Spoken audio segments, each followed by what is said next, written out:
Now let's get more on this story. Let's speak now to Abderahman Salaheldin, who's a retired Egyptian ambassador and a current member of the Egyptian Council for Foreign Affairs. He's joining us from California, where he's on a visit. Many thanks for joining us on the program. So what's been the reaction back home in Egypt? Well, as your reporter clearly stated, Egypt definitely is against any forcible transfer of the Palestinian people out of their land, Gaza, or the West Bank, or Jerusalem for that matter. No one has the right to forcibly transfer those people outside of those lands. Otherwise, it would amount to a crime of ethnic cleansing. That's on one hand.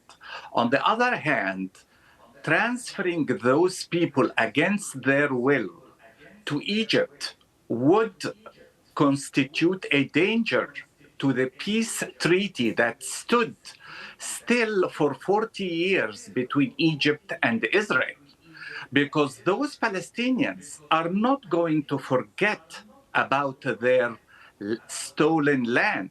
They will continue to resist and fight, and Israel would retaliate. And in this case, it would retaliate against Egypt.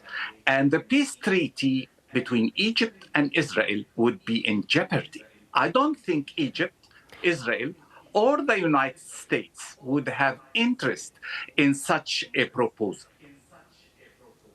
So given that there's been strong condemnation about this proposal, and you've also cited that this will go against the current peace treaty and also the international laws, is there any probability of this happening? To my own mind, there is no probability of this happening. But there are some elements of Mr. Trump's proposal that reminds us of those good old days when the United States gave a Marshall Plan to rebuild Germany after the Second World War. And coincidentally, Western Berlin was the same size of Gaza and had the same size of population, about 2 million people. After another 2 million died during the war. But the US helped those Germans rebuild their town, their Western Berlin. And it was Germans themselves, starting with the women who cleared the rubbles, and then the men continued with American help. The Palestinians can do the same thing. They don't need to leave Gaza in order to do that. With American help, the Gulf and European funding, we can do it. And of course, countries like Egypt would help. I'm sorry? And if we just take a look at what happened last weekend, President al-Sisi and Donald Trump had a meeting on the need to consolidate the Gaza ceasefire deal. So what happens next? Well, on this call, the Egyptian president relayed the Egyptian view quite clearly. This proposal would work against peace in the region.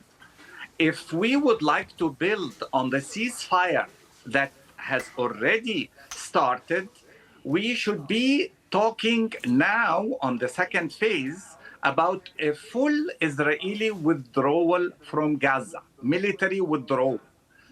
And we should bring back the Palestinian Authority to make sure that Gaza will never be a threat to Israel or anybody else, and start talking about a real reconstruction plans that will have the opportunity for everyone to contribute. And not only the Americans, but the Europeans, the Gulf states, and definitely Egypt.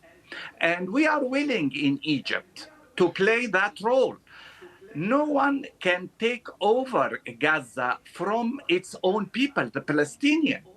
One last stage is the third stage when we talk about linking Gaza to the West Bank and Jerusalem in a two-state solution. Without a two-state right. solution, there is no chance for peace in our region. All right. Many thanks for joining us on the program. That's Egypt's retired Minister Abderahman Salaheldin, who's joining us from California.